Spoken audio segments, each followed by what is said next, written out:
Alright, welcome back to my YouTube channel. I feel like it's been a while since the last time I recorded something, so I feel like I'm having to start all over again.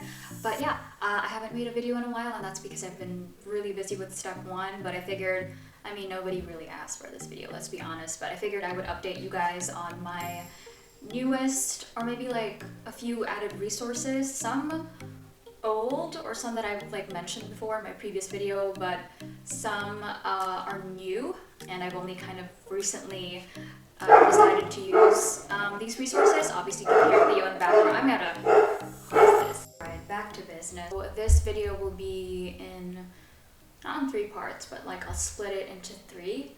First part I will be talking about my resources for step 1, what I've changed about my resources so far, how I use them differently, and also some new ones that I've found. And then the second part will be talking about the changes in step 1 that happened after October 20th. And then the next part will be me answering your questions that you sent in on Instagram. So yeah, it'll be a fun video. So full disclosure, I don't feel very confident, or I'm just trying to sugarcoat all of this, but I suck at immunology. That's all I wanted to say. I suck at it. I think the same with biochemistry. In college and high school, so different. It's Theo in the trying to come in, but anyway, that's so different. I did well, and then med school happened, and then I didn't do well. So simply put, I do suck at biochemistry and immunology. So I switched to I feel like I'm talking in a toothpaste commercial or something. But no, really, I did end up giving PHYSEO a chance, and I'm really surprised that not a lot of people know of and use PHYSEO, because it's such a good resource. I feel like it's the most underrated resource for step 1. And I feel like even if you're a med student, I really wish I had this when I was in med school. Because I feel like I don't do well with text alone. I need visuals. I need something colorful. I need something fun in order for me to actually understand the concept. I know I sound a little too extra, I know, but it's true. I'm glad I've ended up using PHYSEO, so I signed up for their 1-year plan, I believe. You can choose between 1 year and 6 months. And what they have are 3 plans. They have one for step 1 basics, or the USMLE basics, and then they also have one just for biochemistry if you want to focus on that. And then another plan for immunology. And then they also have videos for MCAT and things like that. Obviously I'm sticking to the step 1 videos.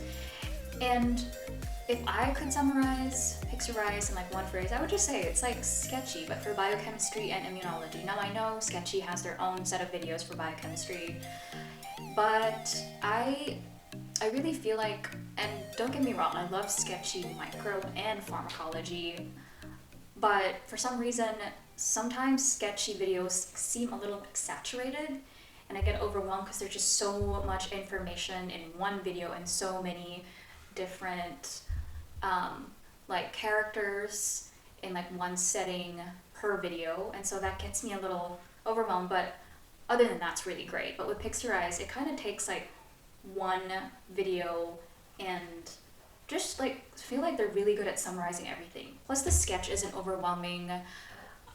This is probably not even a huge factor, but I like the way the narrator talks. I think if you listen to a voice over and over and over again when you're studying, it has to be something that's a little bit more bearable. So PHYSEO does the job. Plus they have once you subscribe to PHYSEO, they have a summary right below each video. What I like to do is I like to read the summary first, just so it gives me an idea as to what I'm getting into before actually watching the video. And then you can even hover over each video or each sketch prior to watching the video. There are blue dots in certain spots that identify or associate characters or items or things with a certain concept, so I really like that. So I am not just saying this, I use PHYSEO for biochemistry and immunology, and my scores on UWorld jumped significantly. I've tried everything from studying UWorld to first aid, of course, boards and beyond, but my scores weren't really improving, so I was getting frustrated. I didn't know how I was gonna fix it, and so luckily I stumbled upon PHYSEO, and boom. So, and I'm not just like saying this because I have a code to share with you guys. I don't think I would be in this collaboration with them if I didn't find it effective. I'll leave the code, I don't know, maybe here. Is that what like people do? They do this here. Or I'll leave it in the description below. If you guys want to use it, it's valid up until December 13th, if I'm not mistaken, and you can get 15% off. And plus the price point is really good for Sketchy. For PHYSEO. Again, you can choose between 6 months and 1 year subscription plan and get 15% off. I'll leave my code below. I haven't taken step 1 yet, just letting you guys know, but I do know, and I can't say with confidence that it is effective, and I did notice an increase or change in my score, and that's always a good sign. Okay, another resource that I found helpful, a video resource I found helpful, or database, is PHYSEO, if I'm saying that correctly. So the thing with PHYSEO is that it's helpful if you have the time. So if you're, let's say, in the very early stages of your step, and let's say you're giving yourself a year or maybe like 6 months to prepare for it, PHYSEO has videos that have like everything. They don't go straight to physiology. They start with like anatomy, embryology, all the basics that you need. I went through the neurology videos, the first few videos from PHYSEO, and I found them really like detailed. And that's a great thing. But the thing is, I don't think I have enough time to go through everything. Again, if you're in the earlier stages of your preparation, that's good. If you're a fast learner, or if you're like if you like playing your videos at like 1.5 speed, then go for it. But me, again, I think I've mentioned this before, but I really like taking my time. And when I study, I don't feel like cramming it in such a short amount of time is gonna help me absorb the concept. So yeah, PHYSEO is a good resource if you want to go through that. Okay, so Anki decks, so in my other video, my previous video on the step 1 resources, I don't think I ever mentioned like which decks I'm using. So for Anki, I'm not the type to like make my own cards. The fact there's already like pre-made cards out there just saves a lot of time, and I think it's really practical. But if you're the type of person who remembers things better when you do it yourself, then good. But if you want something that's already pre-made, the ones I like so far are LOL Not a Cop, Zanki, I'm not sure how to pronounce that, and Pepper. You can honestly just find everything on Reddit, and I will put it in the description below if you guys want. So yeah, those are the Anki decks that I use. And the next one would be Dr. Randy Neal's videos for biostatistics and ethics. They're pretty darn good. So the one of the things that I really like about Dr. Neal's videos is that when he talks about a concept, he always approaches it with a case. So you're going through cases with him, and then as you go through these cases, he will mention, or at least like talk about the choices and discuss why this isn't the answer and why the correct answer is the correct answer. And that's what I think that's how, it's like UWorld, but with a voice. It's like a talking UWorld, talking UWorld. And Dr. Randy Neal does it for biostatistics and ethics. And I feel like and psychiatry. I feel like he tackles the more high yield stuff. And he's also pretty up to date on like the changes for step 1, which I'm going to be talking about a little bit later.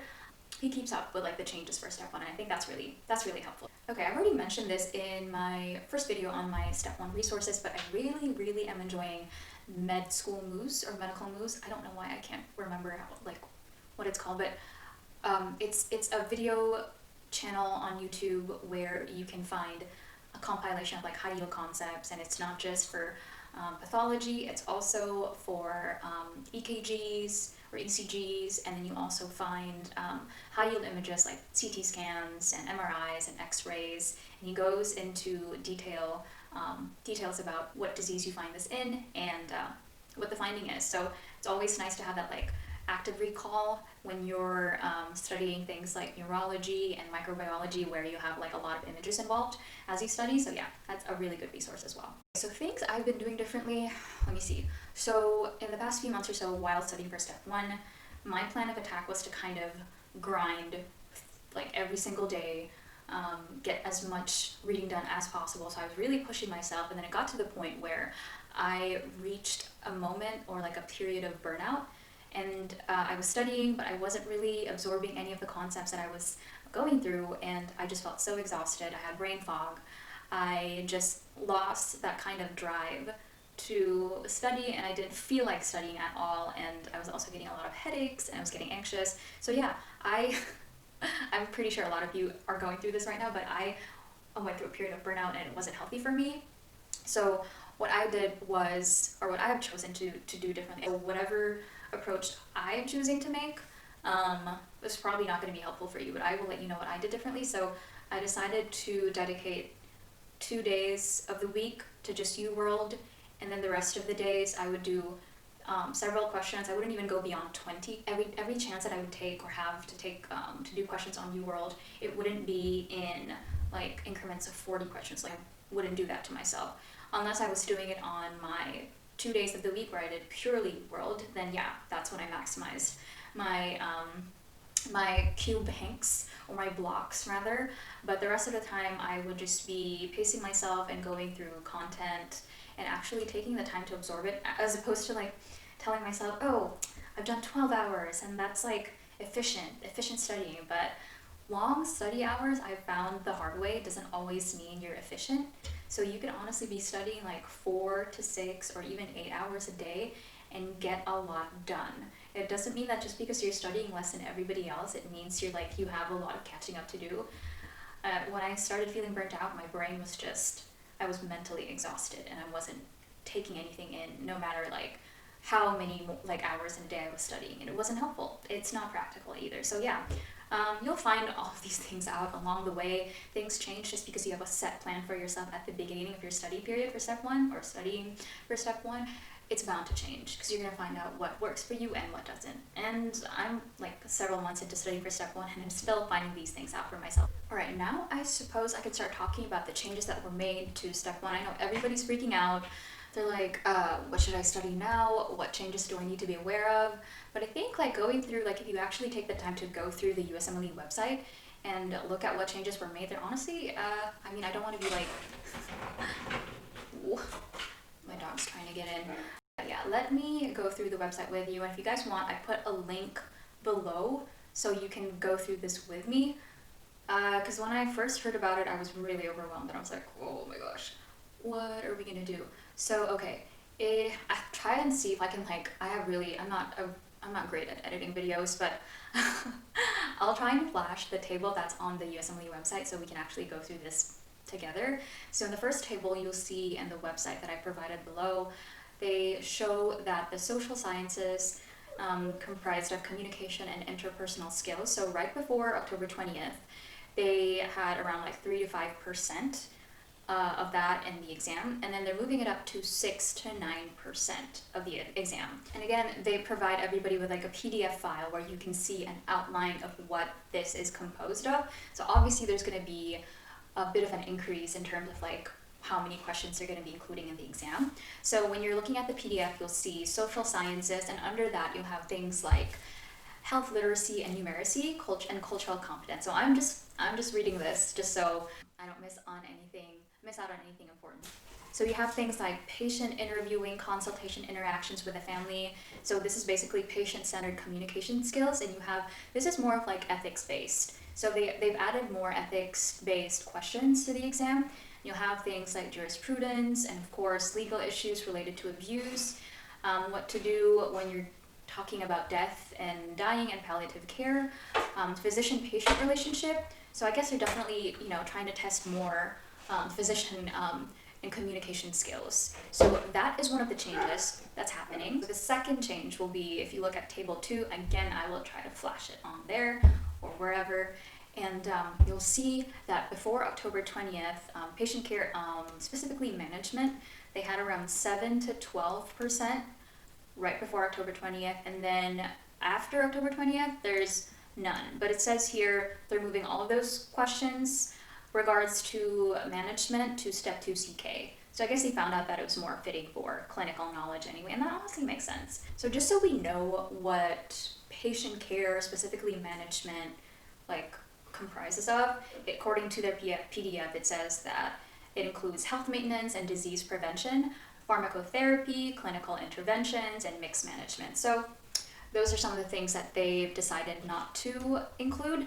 But again, there is a bit of a disclaimer here, and they say that they can honestly change it at any point in time. So if you're thinking about not studying for it, I don't think that's the best idea. You might as well study for it anyway, since you are taking step 2 CK right after step 1. All right, now we move on to the last part of our video, which is the Q&A portion. I'm just gonna pull up my phone to see, or go through the questions that you guys sent. I am being very slow, sorry. And somebody asked me, how many passes did you do for Sketchy? So when you're talking about Sketchy Farm and Micro, I've done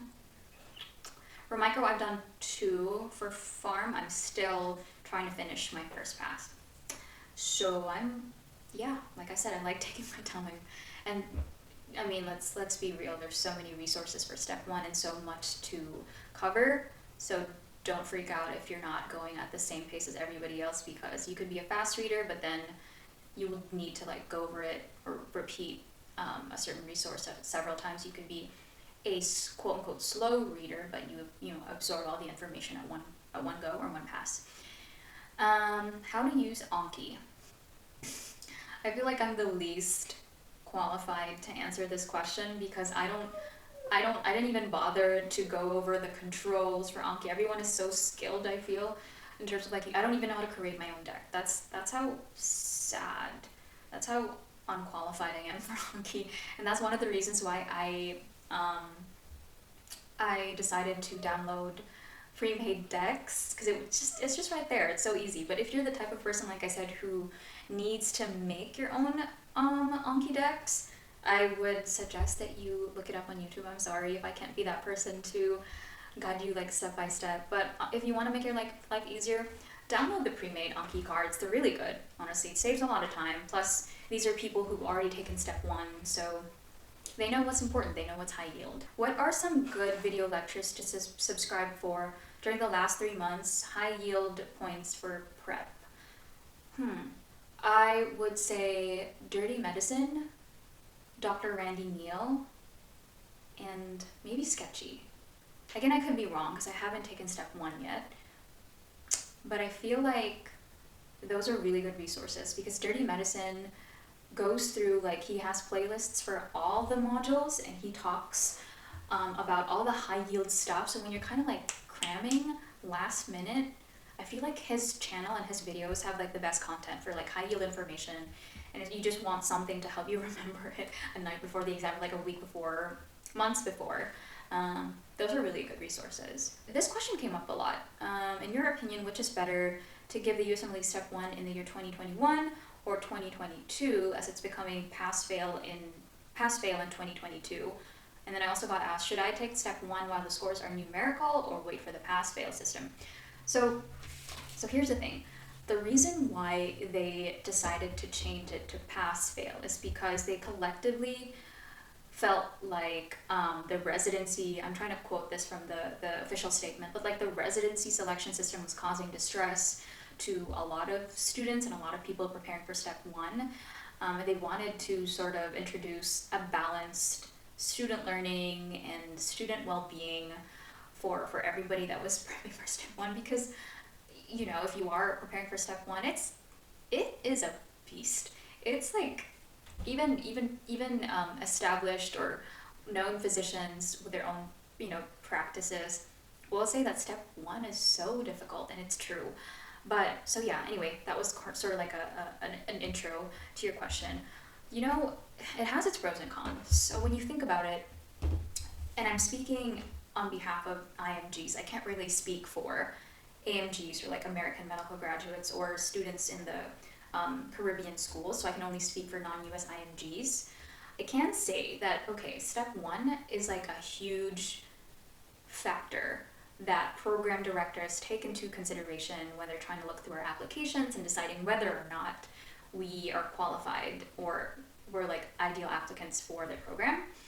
But at the same time, you think about, you know, once Step 1 is pass-fail and it's no longer numerical, you think about all of the, stress and anxiety that you can let go of, and you feel like you can be more relaxed and more at ease. I mean, obviously you'll still have to study hard because you never know what's going to come up for step one, and whether or not it's numerical, the score is numerical. I still feel like you'll be putting in just as much effort.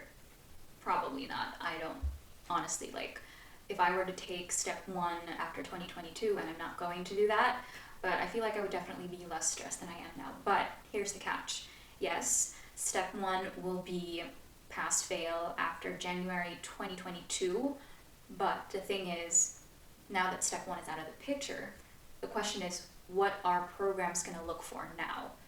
As IMGs, maybe you're thinking, oh shoot, like that was my one chance to show that I could be, a great candidate or a great applicant for their program.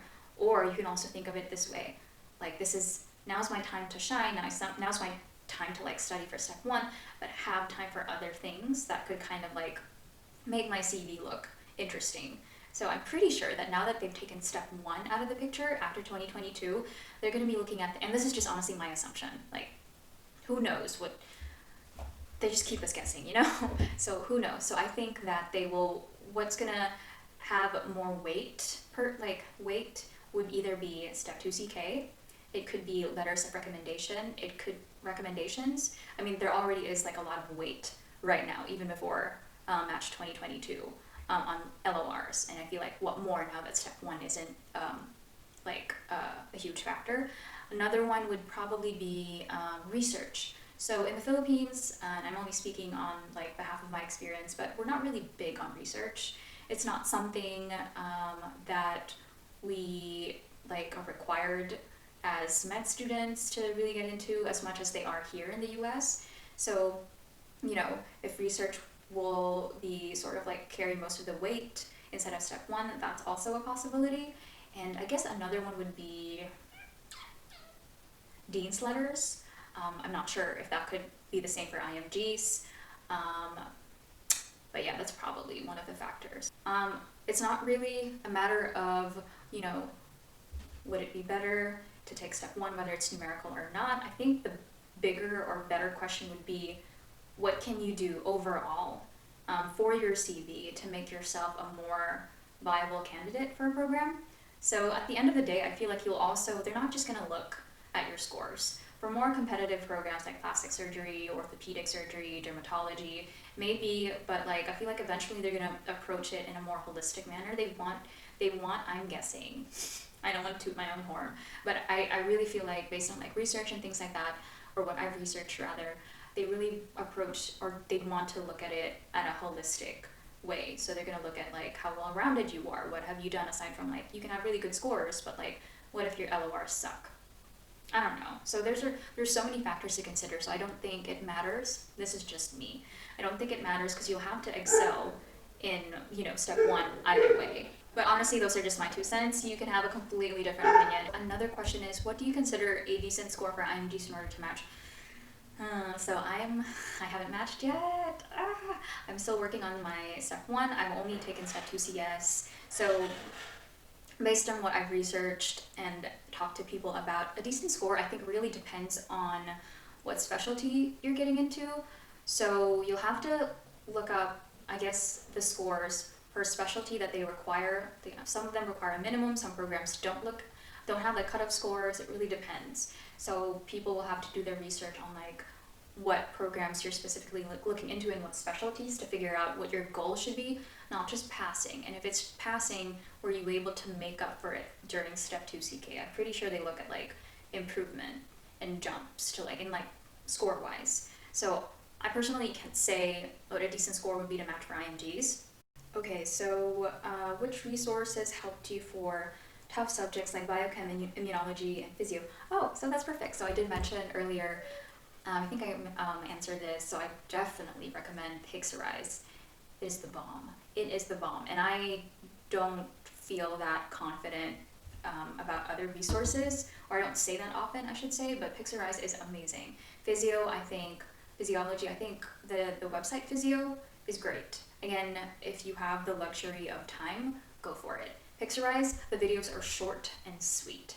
So I can't say more, honestly. I also got asked, what does first pass mean? So first pass would be like a first pass of all the resources. So everything from first aid to everything on UFAP. So UWorld, first aid and Pathoma, and also like Sketchy. Honestly, whatever resources you're using, and doing a first pass is more like saying a first round of the resources that you're using for Sketchy. And then I also got asked, please cover your way of studying, like annotating when you revise it again and watching videos twice. So wait a second. All right, so how do I annotate? So this is my first aid. I have everything labeled on the side, just so it's easy for me to go over. And I use, obviously, the way I annotate is during my first pass, I went through Boards and Beyond, and then I just wrote everything on my first aid, which is why it's kind of messy, as you can see here. And then I decided to start writing my notes from watching videos like Boards and Beyond. I decided to use paper, and then I would do back to back and even put sticky notes because they don't usually fit in like one page of first aid, so I don't want it to look too cluttered. And so I just like to fold my paper in half and do that, and I put sticky notes as well.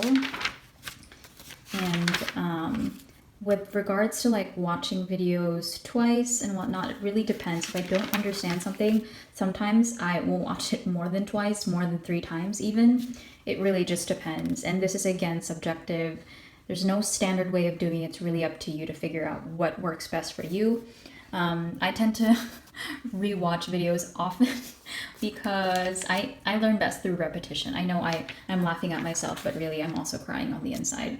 Just kidding. That was dramatic. But yeah, as you can see, I put notes here, and I probably will be getting a separate piece of paper again to annotate more. And I'm not just annotating from, majority of this is annotated from Boards and Beyond, but I also like to annotate from videos like Dirty Medicine. Sometimes I'll even put it on the side and I'll put like Dirty Medicine here. And yes, you can see it's messy. Also, I forgot to show you guys, or I need to show you guys, but what I found helpful most recently is making my own, or writing my own notes and index cards. That way I can just like carry it around the house, and feel free to admire my skills, or lack thereof. And so I just like to make notes here. This is when I'm watching videos like PHYSEO, and also Dirty Medicine, and then I just carry it around with me. And when I'm studying for UWorld, I also flip through my index. Sorry, I got cut. I feel like I have to write something on paper, otherwise I'll just go completely insane. So this is what I like to do. For each, I guess like spiraled index card, I have one for each module. And then for this one, it's neurology. I'm running out of storage on my phone. So what I was saying is that when I'm studying for UWorld, I like to flip through my index cards. That way it'll help me remember more. Sometimes when I'm studying and I see the way, let's say, for example, Wernicke's aphasia. So when I'm trying to remember something, I'd like to associate it with like the color or how I wrote it. Was it messy? Was it neat? Was it in blue? You know, things like that. Just so it's easier for me to remember, as opposed to me just like reading it on the screen and things like that. It's whatever, whatever tricks and quirks you have to help you remember anything at all. So yeah, that's what I do. Alright, so that's pretty much it for today's video. I have an exciting video coming up next week with my fiance Nathan. We're going to be doing a mukbang, and we're going to be dressing up for Halloween indoors. I know Halloween is obviously like officially canceled, but we're having indoor Halloween, and we're going to have like food and chat with you guys while we are in our costumes. Can you guys guess? I mean, you guys will be shocked, I think. I always wear costumes every Halloween, every year at least. But since Corona is ruining everybody's plans, we've decided to do it indoors, and I'm just as excited. So you guys can look out for that. If I didn't cover something that you guys wanted me to cover, you can always send me a message on Instagram, DM, or my email. I respond to that faster, I feel. And I hope this was helpful, and I'll see you guys in my next video.